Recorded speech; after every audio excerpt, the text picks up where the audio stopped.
I'm going to 100% Final Fantasy VII Remake by beating the story on normal and hard mode, completing every quest, strutting my stuff, dressing up, working out, collecting items, skills, and so much more. First of all, Cloud, how the heck do you swing that hunk of metal around?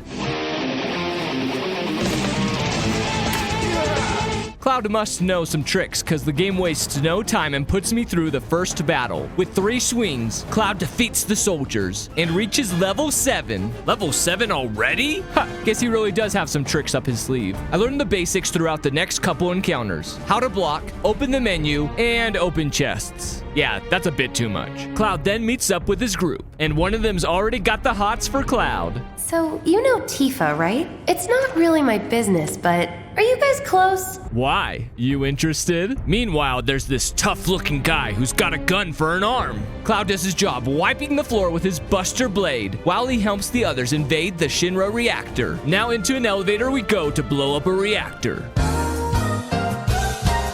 Cloud is working for the eco-terrorist group called Avalanche as a special mercenary for their invasion to blow up Mako Reactor 1. Shinra sucks Mako, the planet's life source, to fuel their tech. Avalanche's main goal is to save the planet. Nothing like bonding over some small elevator talk, huh? A gun to Cloud's face? They must already be best friends. And like that, Barrett joins the party. He operates as a long-range character. With his Gatling gun, he can make quick work of out-of-range enemies. With 2 characters in the party, the bouts get more dynamic. The group goes down the reactor, dealing with some laser traps along the way. Near the main building entrance, we meet a sweeper. It looks like one of those mini bosses that you end up fighting constantly as the game goes on. Since the sweeper can pack a punch, the game introduces me to spells. Cloud can use his fire magic, dealing lots of damage while raising the stagger bar. When the meter reaches its max, the enemy falls to the ground and opens up an opportunity for Cloud and Barrett to unload tons of damage. After that fight, we reach the core with plans to set a bomb and explode the Shinra reactor. Nothing like saving the planet by exploding a city. Avalanche has got to stop Shinra somehow from harming the planet, sucking up all the Mako. Trying to put some faith into Cloud, Barrett asks him to do the honors and set the bomb. I set the timer for 30 minutes, because you never know when something might go wrong. And as expected, it's time for the first boss battle. Since it's the first boss, Cloud tells us the Scorpion Sentinel is weak to lightning. The mechanical arachnid has some dangerous rocket launchers though that I gotta defend myself from. It can also grab party members, leaving them bound and useless for a while, and can raise a barrier field, nerfing most of my attacks to do little damage, unless I destroy the field generator on its rear. With this strategy pinned down, I staggered him and dished out some heavy blows. But the boss had a surprise. Kicking off the second stage, it uses its tail laser, a most dangerous attack.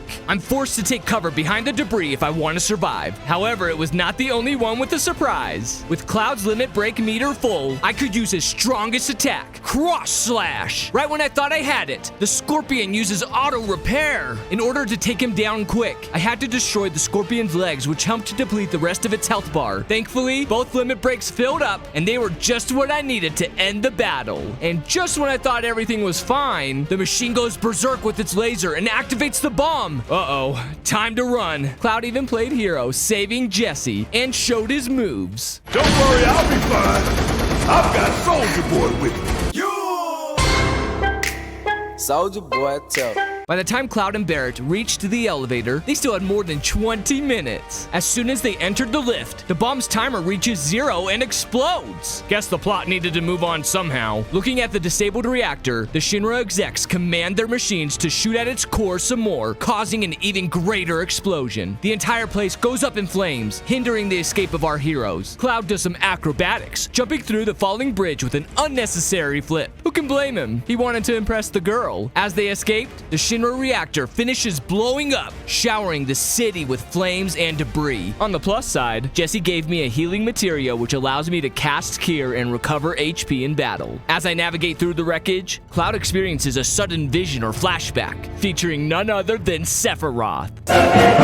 Minutes later, Cloud runs into a florist, who is surrounded by ghosts. His Buster Blade is no use, and Shinra soldiers are coming. Oh, thanks for leaving me behind. Being shot by bullets is fun and all, but I got a train to catch. You had me worried for a minute. Aw, so you guys are friends after all. How cute. Barrett then harasses the passengers. Check out the gun! Okay, hey, okay, put the gun down, put the gun down! Midgar is a city built around Shinra's electrical company. It is suspended with massive steel plates from above ground, which is where the rich people live, and below are the slums. Throughout Midgar, Shinra's reactors suck Mako from the planet. Also, the train scans to check people's IDs for criminal records. Luckily, Avalanche has some good fake ones. Now that Cloud's an expert on Midgar's infrastructure, it's time to get his payment. Reaching Sector 7, Tifa makes her first appearance, sitting by the side of a little girl named Marlene, Barrett's little daughter. Tifa admits Avalanche only has a quarter of the money they owe me, but promises she'll have the rest by tomorrow, if I help her. What? That's a total scam! Surprisingly, our hero acts like a gentleman and accepts. Always trying to impress the ladies, huh? In the morning, Tifa recruits me as a water filter salesman. Good afternoon. My name is Cloud. Are you in need of any assistance today, sir? While doing this, I might as well start buying music to assure I 100% the game over time. After dealing with some unpleasant customers, Tifa joins the party to help me assist the neighborhood watch. During our encounters with monsters, I get the chance to try Tifa. Her combos are fast and deal lots of damage quickly. She can also use unbridled strength, making her combos stronger and unveiling new abilities, like Omni Strike. Helping out the town gets me a new weapon, and more people asking for assistance. AKA, it's time to do some side quests. While doing so, I met a strange kid named Chadley that looks an awful lot like Hope from Final Fantasy XIII. He offers to help develop new materia and even summons. On the other hand, these side quests are mind-numbing. I'm a swordsman, but am hurting cats, petting dogs with a good dive kick to their faces, and exterminating some rats. I agree with Cloud. This sucks. Let me sit to rest a bit and recover from all this nonsense. With those tasks done, Tifa wants to celebrate by going out. She even lets me pick her clothes. Something refined, something sporty, something exotic. How about something refined? And isn't it about time I get my payment? Sit down and shut up until we're finished. You guys have pinball elevators? I know you have the money. Whatever. I'll play some darts to pass the time. In this minigame, I kept pressing triangle. It's my first PlayStation game, and I'm used to the Switch controller having the X button there. It took me a while to realize I was pressing the wrong button. Needless to say, the first try didn't end very well. I had to replay the minigame too for a trophy needed to 100%. Eventually, I got 6 bullseyes and a 1-pointer. With a dramatic finish, I got the high score, securing the Heavenly Dart Player trophy. Finally, I'm getting paid! But now I have no more work. Luckily, I don't stay unemployed for too long because Jessie's got a job for me. She casually tosses me a summon materia, then we begin our motorcycle date to a Shinra warehouse. Hey, hold it! The director's not expecting you! Sorry! But he's got some explaining to do! In this section, Cloud can use a gust attack to hit enemies from a distance, accelerate to close in on them, and attack from each side of his bike. Things were going swell until another soldier like Cloud hits the streets with us. With some over-the-top maneuvers, Roche reveals himself to be a mini-boss. He has a special lightning attack that hits the floor in random places, and I only realized until way late into our motorcycle brawl that I could slow down to dodge it. After winning, Cloud leaps off his bike into the air to crush Roche's engine with a single blow. The biker is impressed, then decides to leave. For now. We finally reached the Sector 7 housing district, and Jessie makes her way into the warehouse. Inside, I create a diversion, plowing through a bunch of foes. Soon, more backup arrives, and Wedge puts his butt on the line for me, literally, making things easier but more painful for himself. Shinra then brings out the big guns. Time for me to do the same. I summon the Ifrit! This is the summon I got from Jessie earlier, that specializes in fire attacks and obliterates enemies with its raw firepower. Later, Roche reappears, looking for a one-on-one rematch. You know what I want. You want what? To lose again? Okay, you asked for it. Against Roche, physical attacks are my best option. His moveset always follows a predictable pattern, so I guarded against his blows to withstand damage, then used open opportunities to counter, while casting Cure when necessary. When my limit break was full, one good cross slash was enough to finish him. Later, Jessie flares a signal, indicating the mission is complete. So straight back to the slums we go, over to Jessie's place. And the girl invites me to come over tomorrow. We did it, boys. There's no coming over, though. Seeing those dang ghosts are back. Tifa barges in with a frightened look, asking for help to assist Barrett in fending off the spirits. The ghouls drop Jessie down the stairs, then make their departure. Now Barrett has no choice but to ask Cloud for assistance. I'm counting on you, soldier boy.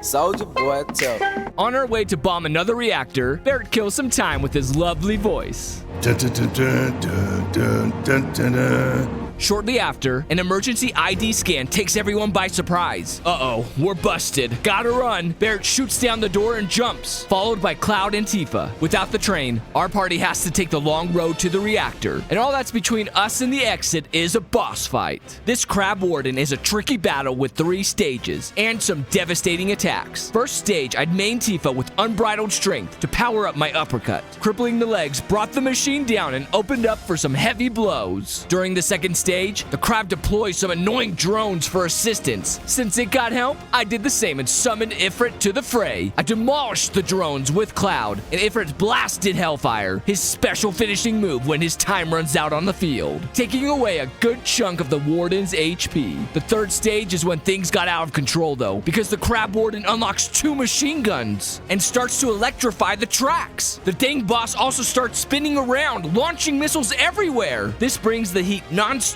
with a barrage of attacks. I targeted the auxiliary weapons with my limit breaks, staggering the shellfish one last time and finished him off with Cloud. Now back to our mission to bomb the reactor. To get the rest of the way there, we test our fear of heights, kill some monsters, and slide down a pipe like Sonic. Rolling around at the speed of sound. We set the bomb, then withdraw by going through their lines of defense, eliminating every Shinra soldier that comes in our sight. We reach the central area of the reactor, where the president of Shinra awaits us, revealing we fell right into his trap. He activates our bomb early, starting the countdown, and attempts to keep us in range of the explosion by blocking us with his airbuster. The war machine plants itself on the platform center, separating Cloud from Tifa and Barrett. It blows us away with its electrical bursts. Then after a while, the airbuster changes its position to begin charging its laser beam. Having PTSD from the Scorpion fight, I ran for my life. However, it could also paralyze us, leaving everyone open to eat its big bomber attack. Not only that, but it can detach its hands to attack from every side and grab the party members at will. I wish I had Cure on Tifa, because she spent most of the fight with her MP full, while Barrett and Cloud had to manage theirs. Halfway through the fight, the airbuster blasts the bridge, then fires missiles from afar. It's time for Barrett to show the tank that he is. With his steel skin ability to increase his defenses, me taking control of him to draw in the bullet fire, and him being the only good long-range fighter, I kept the damage coming, while the others got caught in the laser beam's crosshairs. The situation was becoming dire, but for each laser beam, there's always Barrett's limit break. Fire in the hole! That should do it. This guy's gonna blow! Tifa, Barrett, get out of here! This isn't the end of the line for you or me. Or maybe I'm just dead. In the arms of the angel. Or I somehow survived by crashing through the roof of a church into a bed of flowers. And that's how I met Aerith the florist. There's no time to get to know each other though, because a dude with red hair wearing a suit and goggles barges in. Reno's his name and he's looking for Aerith. She asks me to be her bodyguard and offers a date as payment. A date? What's up with the woman in this game? And how's this Reno guy so quick on his feet? He made me look like a complete fool earlier in the fight. He was even able to read my movements, jumping over my head. Do you really have to fight near the flowers? Yeah, I'm gonna die if I do care for your flowers. I kept blocking his attack so I could slash him a few times in between his moves, with some fire in the mix. Reno then deploys electric mines, which I handle easily with triple slash. This guy was no pushover though, and demanded tons of pressure to reduce his hit points. With my limit gauge full, I executed him with cross slash. Or I was about to when out of nowhere, Ghost shoved Aerith and I into the back room. This time they're on our side? I mean, they are helping us escape. At one point, I had to take the monkey bars across the ceiling. And how in the world are Shinra soldiers missing me? Are they actually stormtroopers? Lucky for me, because the controls for this part were awkward to handle. Once we escaped outside, Aerith joins the party. She wields a magical bow staff, inflicting damage from a distance. Her unique skill, Tempest, can be a charged or non-charged attack, depending on the magic I store with her. She's got magical stats higher than Cloud's, which makes her my optimal mage. A few encounters later, and we reach Sector 5 slums. This is the part of Midgar where Aerith lives. Like the Sector 7 slums, the kids here ask for help because some monsters were scaring them at their hideout. Then I met this kid. Are you wanting to be bullied? Because that's how you get bullied. Suit yourself. I'll buy that graveyard key from you while I'm at it. I need it for a side quest to exterminate some Venomantises. I'm not trying to be nice. Some other kids needed me to dethrone a King Toad. Wait, why am I doing this again? Ah, that's right. I get a new weapon out of it. The Nail Bat. You may be wondering, is this really better than a sword? Have you seen Steve from Stranger Things? The kids also let me whack some boxes. I'll cover this minigame later when I unlock the harder version. Meanwhile, Chadley's here too with a sick new VR set, granting me access to a combat simulator where I can fight summons like Shiva. If I win, the summon materia becomes mine to use in future battles. On our way to Aerith's house, we meet Rude, another Turk. He casually walks us to an arena-like area in the town that's perfectly placed for a random boss battle. Despite being named Rude, he didn't seem rude. And this Turk guy is weak to wind. I attempted to block his attacks, but he pulled out some wrestling moves, throwing me around like it was nothing. Have you thought about changing careers, dude? Hey man, careful with the lady. What made the fight easier was the fact he's alone, and I could use Aerith to heal Cloud. With my nail bat, I shattered his sunglasses, but turns out he's got spare ones in his pocket. I kept switching between Cloud and Aerith, pressuring with arrow and healing. The fight went on like this, with Cloud being the main damage dealer. At one point, I paired arrow and cross slash, backing Rude into a corner that lost enough HP to embarrass Rude enough to pretend he had an incoming phone call, proceeding him to dip out of here, leaving us alone for now. At Aerith's house, we get some needed rest, but Cloud doesn't want to waste too much time and decides to go back to Sector 7. And why not? Aerith is coming too. To get there, we had to go through a tunnel and fend off some bandits. They weren't very bright and didn't last long in a fight. Also, Aerith may have shown too much trust in me operating these machine hands. Along the way, Cloud learned the important social skill, the high five. It wasn't easy though. He failed to land one successfully 3 times before until he was finally able to build up enough muscle to hold down triangle. So hard. Poor Cloud. Whee!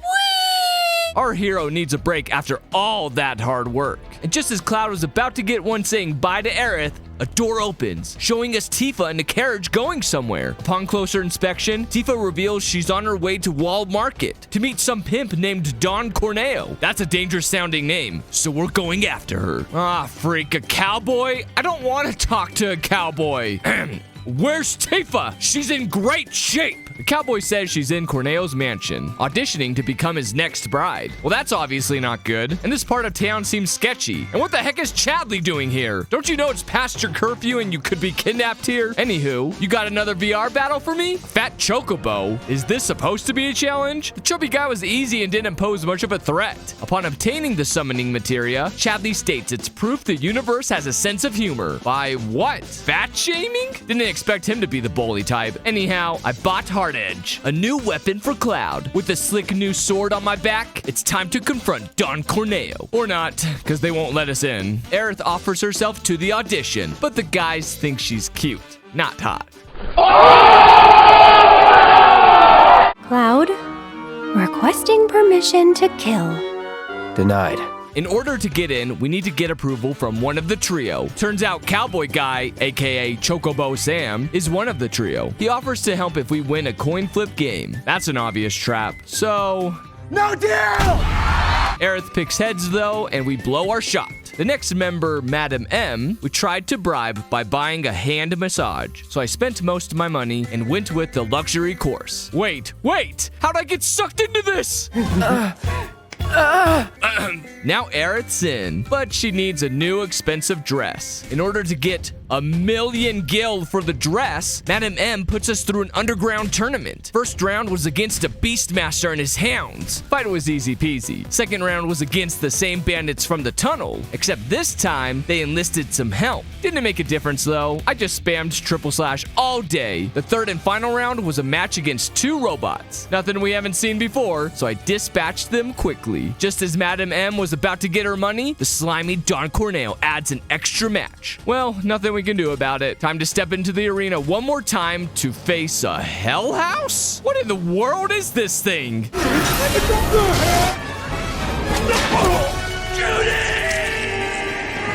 The Hell House can swap its elemental traits, so I need to hit it with the opposing element. Ice against fire, wind against lightning, vice versa, and so on. Each time it casts Barrier Shift, the boss changes elements. Once I staggered the Hell House, I moved in close to deal damage, but the boss started a transformation. With a rocket, hands, and a metal head, the monstrous house bull rushes me. It could also fly and attack me with rocket chairs. It kept changing elements too, forcing me to pay attention to what skills I was executing. I used Aerith's Limit Break, Healing Wind to cure the whole party, and Cloud with some well-placed magical attacks. After 15 minutes of an intense fight, I demolished the boss with 2 Bravers used in succession. The crowd goes wild after our victory, Madam M gets her cash, and a strange man has got his eyes on Cloud. While Aerith gets dressed, which by the way takes hours. Have you not seen how long teenage girls get ready for prom? I take some time to compete in a squad off, netting me another trophy, and also did a bunch of boring fetch quests. Why am I wasting my time dodging fire from bombs to sneak in attacks if Tifa is in trouble? It makes no sense, but that's JRPGs for ya. The bombs were actually tricky though. I had to constantly roll and use triple slash while they're shooting fire. I even used cross slash against them. First time it happened against regular enemies. As a prize from the bombs quest, I got a new staff for Aerith.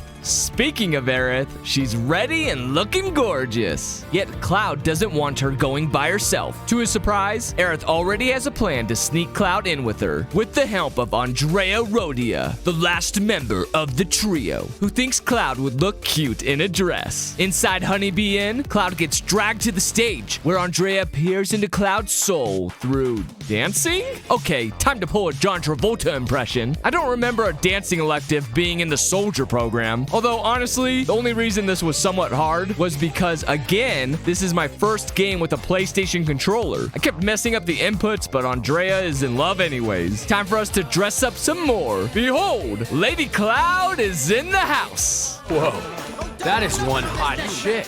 Now I'm ready for prom. I mean, Don Corneo. And we're immediately gassed to sleep. Oh, shoot. Tifa? Wait a minute. Cloud? Is that you? Oh my god, that makeup and that dress! Nailed it, I know, thank you. Moving on. Later, the girls line up for the dawn, and the pimp shows up. Earlier, Tifa explained she found out Corneo's men were interested in Avalanche, so she set out on a mission to question the man himself. What? He picks Cloud? I mean, I kinda get it, but yeah, that's not going to end well for you. While the Dawn fools around, the other goons think they'll get lucky with the girls. Yeah. What they get instead is a well-deserved trashing. On the upper floor, Cloud plays as nice as he can with Corneo. The girls barge in for a 3-on-1 interrogation, threatening his family jewels. I'll cut him off. I'll rip them off. Or I'll smash them.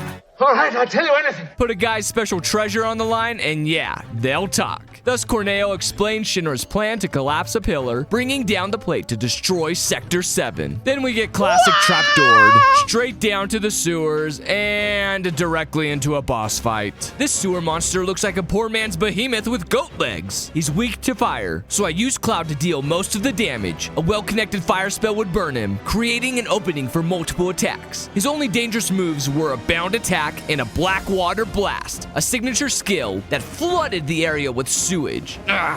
Overall, the boss wasn't too bad. However, I got careless and had to use Raise and a few Phoenix Downs to revive. After learning from my mistakes, Tifa's somersault got the boss close to defeat, and with Cloud, I dealt the finishing blow. Hurrying back to Sector 7, I traversed the sewers, dealing with some machinery and a water pump. The real question, though, is who installed this with all the monsters living here? Must have been one heck of a plumber. Outside the disgusting place, I had to cross a train graveyard before reaching Sector 7. Things got spooky when ghost children began messing around with me with painted messages. Later, one of the ghost kids turned into a regular-looking ghost. Does that mean I can legally beat the child now? When I was in the control room trying to restore power, they pull a prank on me and combine to form a bigger ghost. Time to call a lawyer, cause I'm beating you all for real now. This ghoul fight was relatively simple once I got the hang of it. I pummeled him with special attacks while in physical form, and magic when they were in ghost form. Just had to be careful not to heal the boss boss, because the little prankster is available to heal in the menu. Cloud's skill Infinity's Edge and Tina's Star Shower dealt tons of damage, draining its HP fast. And with Fire Magic, I took the boss out of its ghost form, building Stagger quickly. I didn't have to, but I made sure to finish it off with a limit break,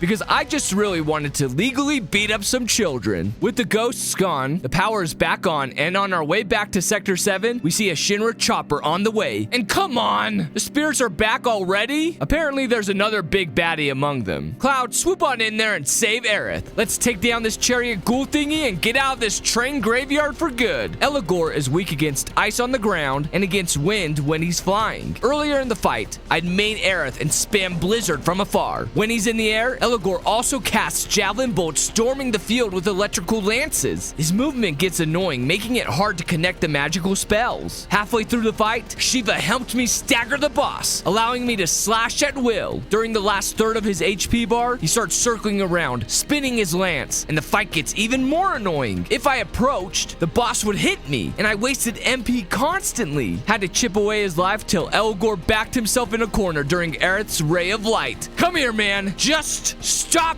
moving! That delay may have given Shinra enough time to screw over Sector 7. At the bottom of the pillar, we see Wedge injured, and I begin my ascension. Midway through, I run into Biggs severely injured. Oh, shoot! Biggs is dead? He's actually dead? Down below, Tifa asks Aerith to save Barrett's daughter. During the commotion, Aerith reaches Marlene and vows to keep her safe. But then, a menacing figure appears. At the same time, Cloud and Tifa reunite. A few floors above, we see Jessie under some debris. She's not looking good, but Cloud ain't a simp no more for her. You owe me a pizza. Oh, freak.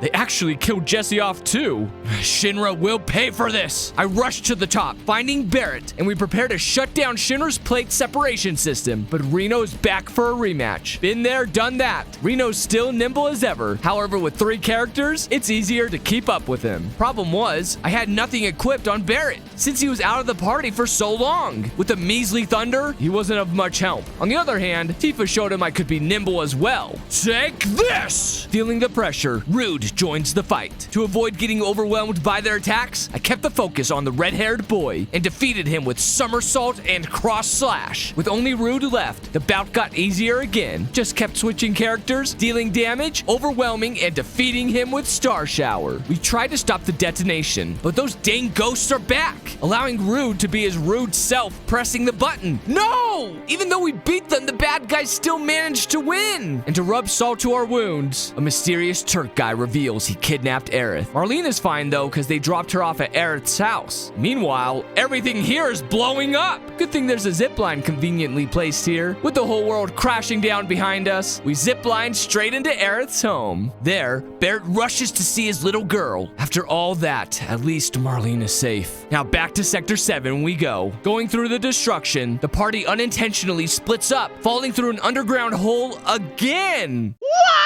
In what appears to be a hidden lab, we meet some weird-looking symbiotes. We are Venom. Swarming Barrett and Tifa. I make quick work of them, but then later, a huge Venom appears. Not much to say here, despite throwing his friends at me. This fight was pretty standard. Kept my distance with Barrett, aiming for his weak points when he was down. A few minutes later, I blasted a hole through his heart and finished the boss. After a whole filler chapter, the gang is tired and decides to go back to Aerith's house. There, Barrett embraces his daughter, and the girl shows she has more brains than everyone. You should help her.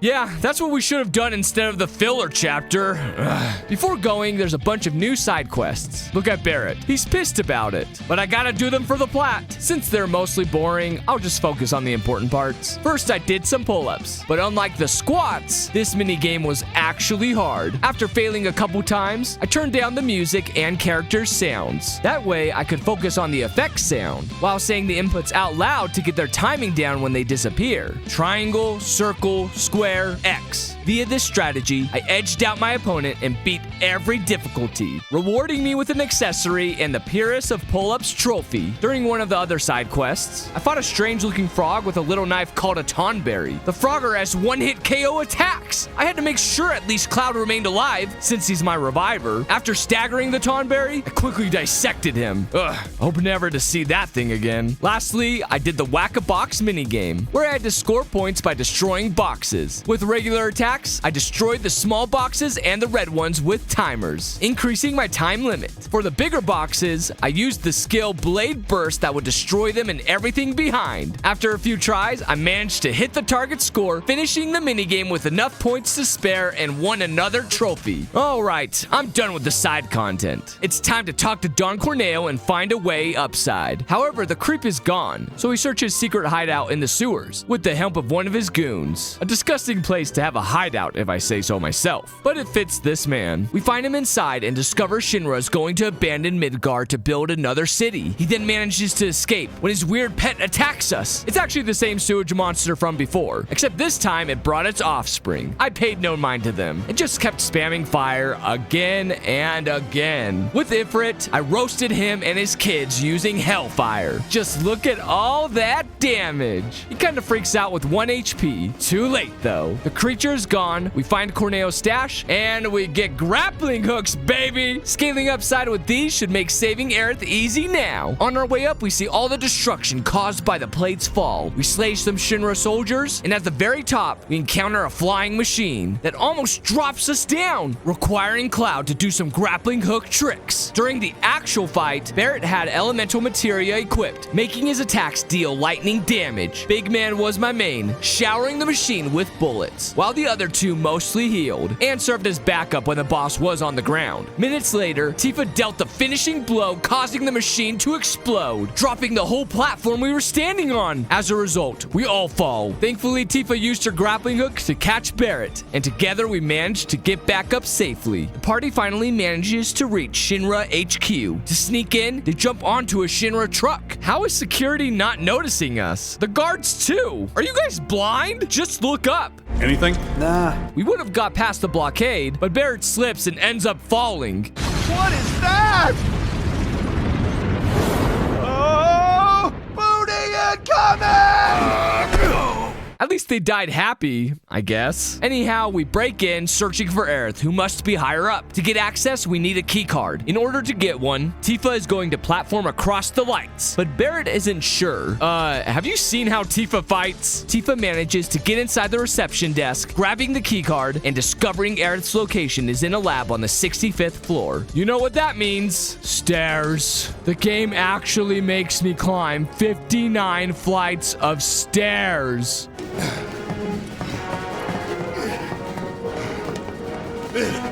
Almost there. What? This sucks! I want to go back! After 5 minutes of climbing, we get to the top. Above floor 59, we reach the Memorial Museum, where we start a holographic tour to catch our breath. During this section, we learned that in the past, the planet was home to a species called the Ancients. A meteor brought an end to them. Since Aerith is apparently the last survivor of this lineage, Shinra wants her to build some sort of paradise. Soon after the tour ends, we meet the mayor, who happens to be a secret Avalanche insider. He updates our key card, allowing us to reach higher floors. On floor 63, we meet Chadley outside a battle simulator. The kid's in a lab coat now, offering me a new chance to complete his VR missions. Time to test my mettle against Leviathan. Honestly, this summon was available earlier, but it kept whopping me with Tidal Wave. This time I had the Mana Ward spell from the Barrier Materia, helping me to survive its special attack. With the proper loadout, I brought the fight back to them and won using all 3 limit breaks at the same time. As I mentioned earlier, there's a battle sim here, but I'll come back to it later for trophies. Moving forward, we reach floor 64 and start following a scientist wearing a typical lab coat. Barrett confronts him, and the guy named Hojo brings us into his lab. Of course, he had some trick up his sleeve, leaving us to fight some weird abomination. This boss fight was a bit of a trial and error. Since I had removed the assess materia, it's how I've been able to discover weaknesses right away. With some experimenting, I discovered it was resistant to thunder because of Barrett's elemental materia. I kept an aggressive playstyle, using skills like Infinity's End. The lab specimen could regenerate its left claw, regaining access to this boss's deadliest attack, Mako Expulsion. Halfway through the fight, it drinks some monster energy and gets crazy pumped up. The attacks got more dangerous, leaving everyone poisoned, forcing me to use antidotes and heal constantly. It was a battle of attrition, with blows and explosions explosions everywhere. Everyone was hanging on by a thread, but I managed to stagger the boss, then used cross slash and somersault to kill the dang thing. We rush and take Aerith out of her lab prison, also opening the cell of another experiment. What is that? A fascinating question. It talks? The wolf dog explains his name is Red 13, given by Hojo. He's also super smart because when the ghosts show up again, he knows what they are. Whispers, the arbiters of fate. Apparently, the dang things appear whenever someone tries to change their destiny. So up till now, they've been trying to maintain the OG game's storyline. Not much time to dally on that though, because Wedge gets in touch and explains Avalanche is attacking Shinra. Now we gotta reach the roof to get extracted by them. We begin our escape, but seriously? Those weird symbiote things are everywhere here. I would just blast them with Aerith's magic and move on until I reached the 68th floor, Hojo's secret lab. There I found a bizarre alien woman called Genova. Cloud has a flashback and sees Sephiroth saying she's his mother. Not only that, he's actually here this time. This is not a drill, guys. The main villain is here. I repeat, this is not a drill. Cloud rushes in for the kill, but Sephiroth cuts the bridge, making everyone fall deep down Hojo's secret lab. Ain't this like the 4th time Cloud falls from a high place? Dude must have some kind of special protection. After the fall, everyone got separated and I meet back up with Red 13 during a fight. Unfortunately, I can't control him as he acts as a support character acting on his own. Later, I rescued Barrett out of trouble and talked to the girls through the phone. In this chapter, I need to switch between the parties while trying to find a way up. I pull some levers, opening new paths for the girls, and they do the same for me. It goes like this up to the point where Cloud and Barrett enter a large tunnel. Then we gotta face a mechanical sawfish. Earlier on in the fight, I just kept whacking the swordipede because it wasn't doing much. It could electrify itself, dealing damage on its way, but I kept my distance with Barrett, shooting non-stop. It gets pissed halfway through the fight and escapes right to where the ladies are, initiating the second stage, which was slightly harder because the circular arena favors the boss. After the huge spin attacks, it would fall down, leaving it open to attacks. It was really inconvenient going against this boss without Barrett's long range. Thankfully, Sortipede's HP bar wasn't big, and as soon as it got staggered, Aerith's ray of light fried its fishy circuits. Soon after, the party reunites. Not before Aerith almost squashes Cloud and Barrett. Come on, girl. That was almost a game over. Finally back up to where we were with Sephiroth. Genova is gone, and there's goo everywhere. We follow its trail, reaching the Shinra president's office. Watch out, everyone! That golden gun one-shots in GoldenEye! Yeah, all right. Sephiroth is on our side. Oh, freak. No, he's not. He killed Barrett too and sends us into some kind of illusion. The Genova Dreamweaver boss fight. And it's just as intense as it looks. I started the fight destroying the tentacles, pressuring the boss to do some damage. Genova regenerates them, which works in my favor since I can destroy them again to raise the stagger bar. I kept attacking with Cloud, using skills like Infinity's End and Ray of Light from afar with Aerith, while Tifa worked as a dedicated healer with Prey. Halfway through the fight, the monster summons tons more tentacles, becoming immune to attacks. Triple Slash dealt with tentacles around the boss room, and once I slashed all of them, Genova was open again for more pain. Then I rushed to stagger the boss, but she grabs Cloud and starts draining his HP. Doesn't matter though, cause Tifa is the best at building stagger, and you know a staggered boss means limit breaks open season. It wasn't enough to kill Genova, but it triggered the 3rd phase. Even more tentacles to kill now, and there's Black Rain that drains my MP. I kept triple slashing the tentacles to create openings to deal damage on Genova. At one point, I used Somersault and Infinity's End together, but it still wasn't enough. Dang boss was a tank. But after a 15-minute struggle, I ended her with a dive kick. I'm dead. I'm alive. Haha, thank you, OG purists. Barrett's back, baby. Now it's time we make our escape. No! Who destroyed our ride? It was Rufus, son of President Shinra. I mean, late President Shinra. In the arms of The devil. Is he the new president? Screw company politics. Cloud can sense the danger, asking Barrett to take everyone else and scram. You want a one-on-one. What about the dog? Well, maybe 3. I hope Rufus is the last boss fight of this dang long chapter, and he's way trickier than Roche, Reno, and Rude. He's got a link with Darkstar, his black dog, allowing him to coordinate attacks with his pet. I used triple slash to sever their link, allowing me to deal tons of damage on Darkstar, including landing one big Infinity's End. The dog also heals Rufus, making it pointless to attack him first. I went with this strategy till I was able to set them apart one last time, allowing me to land an ending strike on Darkstar. With the dog gone, the second stage of the boss fight begins. Rufus starts jumping around, using his gun as a propeller. I blocked most of his gunshots while looking for an opening. Luckily, my limit gauge was almost full. As soon as I had the chance to hit him with cross slash, dealing a load of damage, and also staggered Rufus. This combo allowed me to drain Rufus's HP bar in half. The rest of the fight went the same way.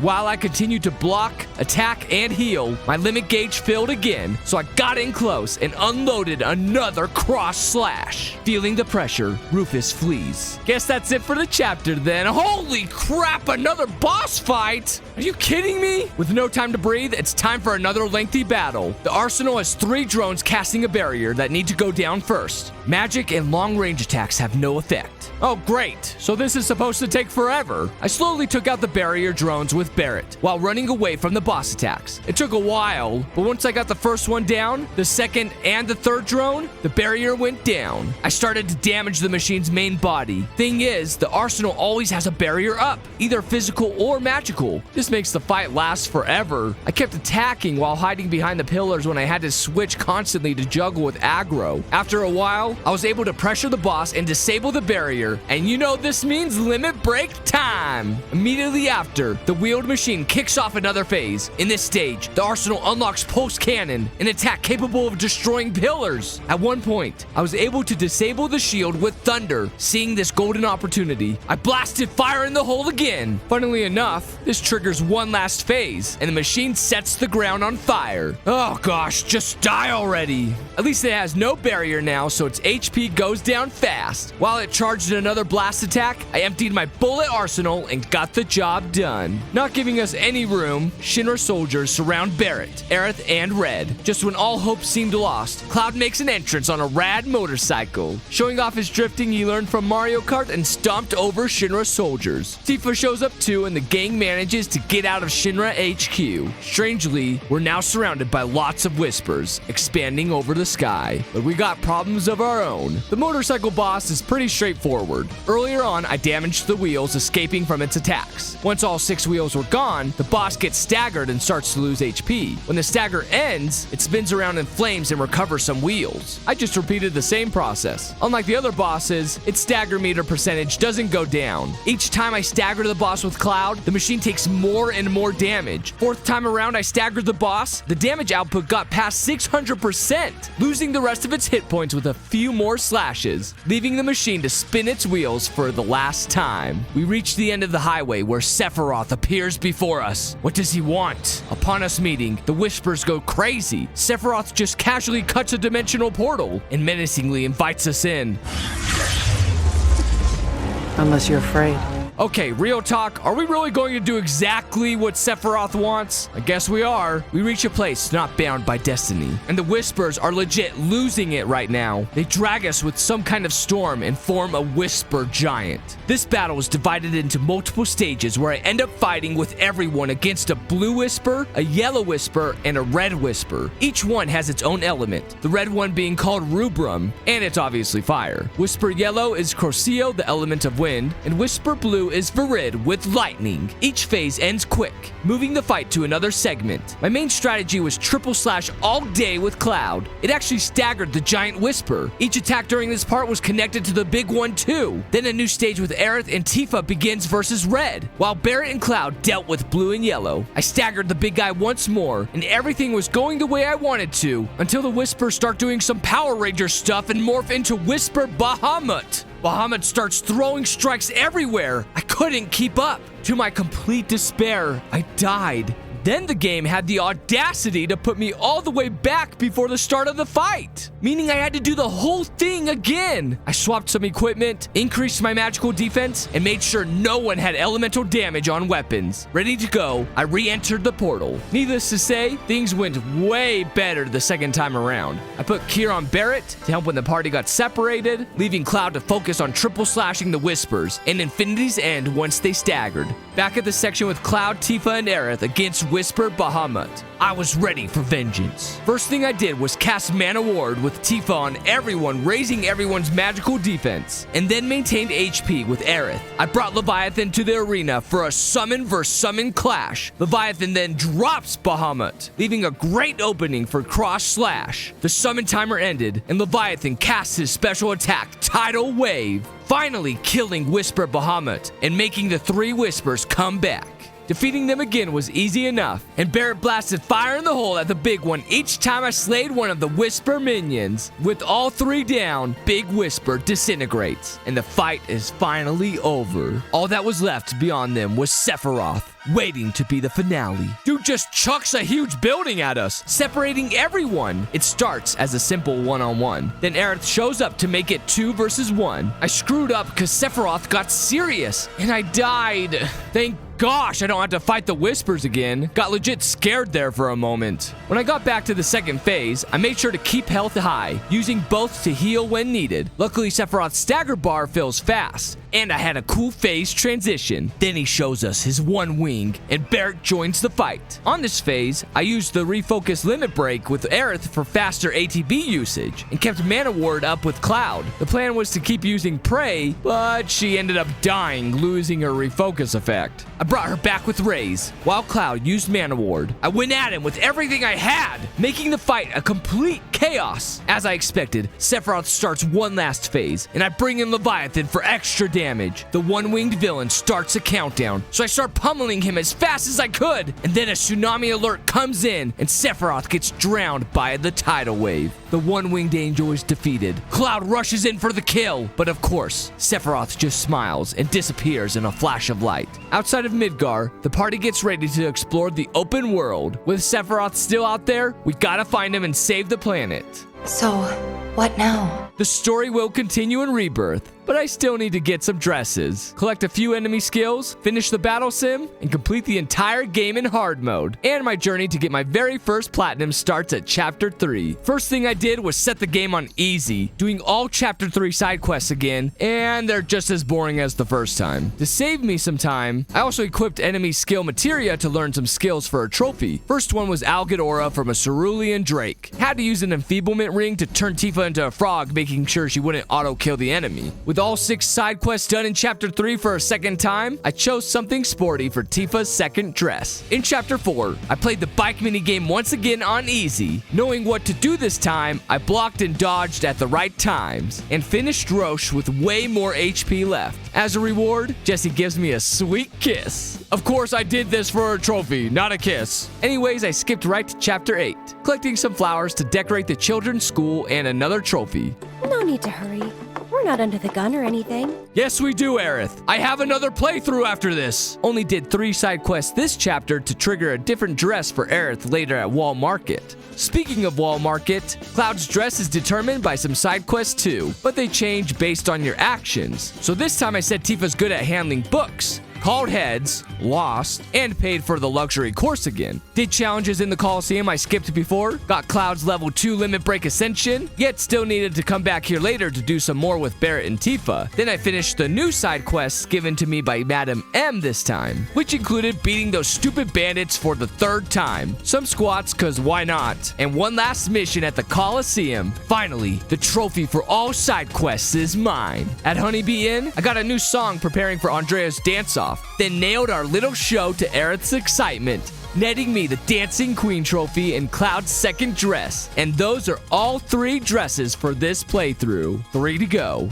I'm not finished with easy mode though. I might as well take advantage of this difficulty by going back to the Coliseum in Chapter 14 to breeze through the rest of the fights with Tifa and Barret. Then in Chapter 17, I met back up with Chadley to access the Shinra Combat Simulator. While taking on these challenges, one of my revival materia finally leveled up, which was the last of 7 magic materia needed to complete Chadley's battle intel, and to unlock the final VR summon battle versus Bahamut. He looks scary, but remember, I'm playing on easy. Thus, I won on my first attempt and got to use Tifa's new Limit Break Dolphin Flurry. Intelligence Agent Trophy attained. I also paused my completion on the simulator because the challenges remaining can only be played in hard mode. I figured I'd save that for my hard mode playthrough. Speaking of which, I'm gonna start right now. It's essentially a new game plus with the added difficulty of stronger enemies, some even having new attacks. No items can be used ever, and you can't recover MP throughout the entire chapter. Even the benches won't replenish it.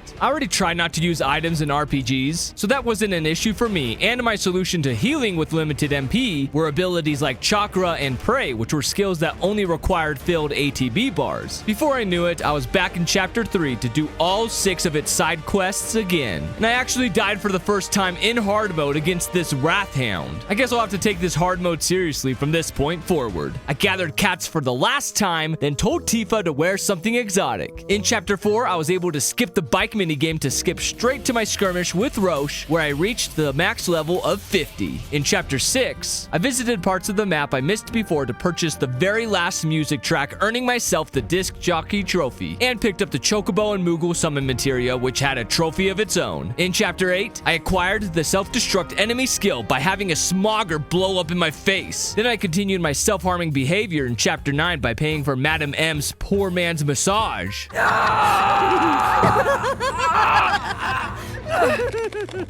Holy hell house! The living home just spat out taunt berries! Needless to say, I had to take them out quickly. Anywho, back in the previous chapter, I did absolutely nothing for Aerith's town, and did 0 side quests, resulting in her wearing this dress. I know, right?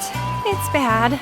Like, super bad. I mean, it's really not. Have you seen what they dress in for the Oscars? I continue doing no side quests for the people in Wall Market, as well as getting Cloud this black outfit, officially finishing the tedious trophy of attaining all 9 dresses. In Chapter 11, I had to face Eligor once again, but before I could go on the full offensive, I needed to steal the bladed staff for Aerith. Took 3 tries. Then in Chapter 13, I learned the Spirit Siphon enemy skill during the Missing Children side quest. Skip all the way to Chapter 16, where I find Tifa's purple pain gloves and Barrett's EKG cannon that cost me 10,000 bucks. On to Chapter 17 to finish the Shinra Combat Simulator challenges. Inside, Cloud got a new hairdo, Tifa shadow boxed to fill her ATB bars to beat her solo challenge, and Aerith hard cheesed the Malboro boss by casting the resist spell on everyone in the party. You see, this guy is supposed to be super annoying with its bad breath, inflicting a countless amount of statuses on whoever it touches. Instead, we're protected and learn the final enemy skill, securing me a trophy. And I get another soon after for killing the ugly thing. Yet there's still one challenge that remains in the simulator. It's essentially a boss rush against most of the summon materia, starting with Shiva. 4 minutes into the battle, and it looked like I wasn't shaving off any hit points. For some reason, I was having trouble keeping up during the first fight of this challenge. Then it hit me. I wasn't using any spells. I had been so used to not using magic except on bosses nearing the end of each chapter. However, I still needed to adjust my playstyle against Shiva if I wanted to survive her finishing move. I still needed to manage my MP responsibly, but using barrier materia against Shiva's ice was worthwhile in my eyes. Now please die. It's funny because I struggled against Shiva the first encounter of this challenge, but Fat Chocobo was second and was a total cakewalk to beat.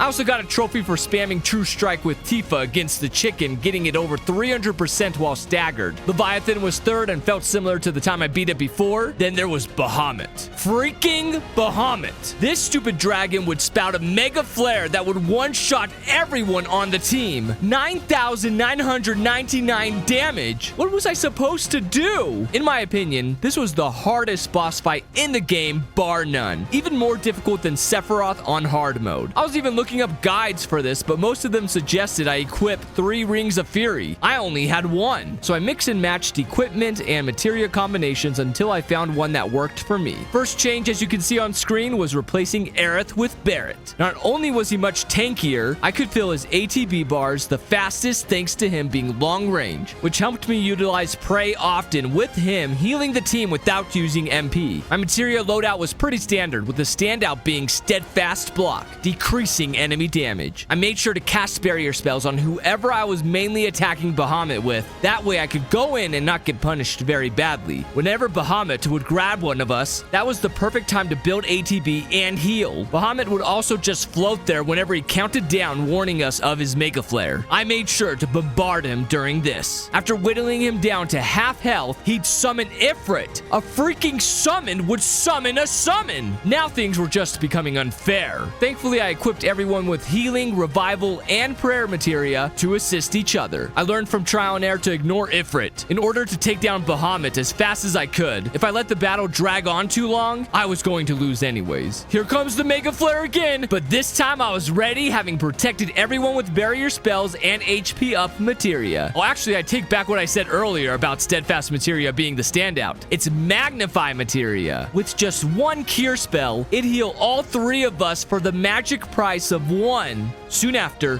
Tifa and Cloud had both of their limit breaks full, unleashing their level 2s and finally taking down Bahamut. Ifrit didn't stand a chance without his Dragon Lord. I just kept the Infinity Ends and Star Showers coming. But guess what? That's not the end of the challenge. There's this Pride and Joy robot. Fortunately though, aside from this beam cannon that can one-shot but is very easy to avoid, this was miles easier compared to Bahamut. Dare I say, even Shiva. I think it was last because it had a ton of health. But that doesn't necessarily make the fight difficult. As a matter of fact, I won on my first try and claimed my trophy for beating all of the Coliseum and Simulator matches. Afterward, Chadley confronts us, revealing he's actually not human. He's a cyborg enslaved by Hojo, and pours his heart out, expressing thanks for freeing him from Hojo's bondage. Cool. Really, man? That's all you gotta say? Whatever. And by the way, how in the world did I miss this chest during my first playthrough? It's the final weapon I needed to learn all the weapon skills in the game, earning me yet another trophy. I continued defeating the many bosses of Chapter 17 while preserving nearly all of my NP. Almost now done with the chapter, I dumped my magic on Rufus, casting sleep on him using binding materia, followed up with as many braver attacks as I could, quickly triumphing as victor in less than a minute. What took far more than a minute was Barrett and Aerith dismantling the arsenal. I was able to win in the end, but it did take a long time since I saved my MP for dismantling its weak spots and for healing. Similar to Chapter 4, I was able to once again skip the bike section in Chapter 18 straight to the Whispers. They had some new moves, but the strategy I used in normal mode got me through all of it on my first try. Their Bahamut form was nothing compared to the one back in the Shinra simulator, plus I had my own dragon this time too. Against Sephiroth, I didn't hold back any magic for any quick healing or barriers I needed, and made sure to cast those spells with the characters I was not controlling, that way Sephiroth wouldn't target them. He did manage to scare me towards the end, putting 2 of my party at 1 HP, but it was practically over at that point. Hard mode had been beaten, my first ever Platinum trophy, and that's how I 100%ed Final Fantasy VII Remake. Rebirth can't come soon enough. Remember to like the video to support the video, and subscribe for more content. You all have a good one. Thanks. Biggs is alive? How about Jessie? Oh no, she's still dead.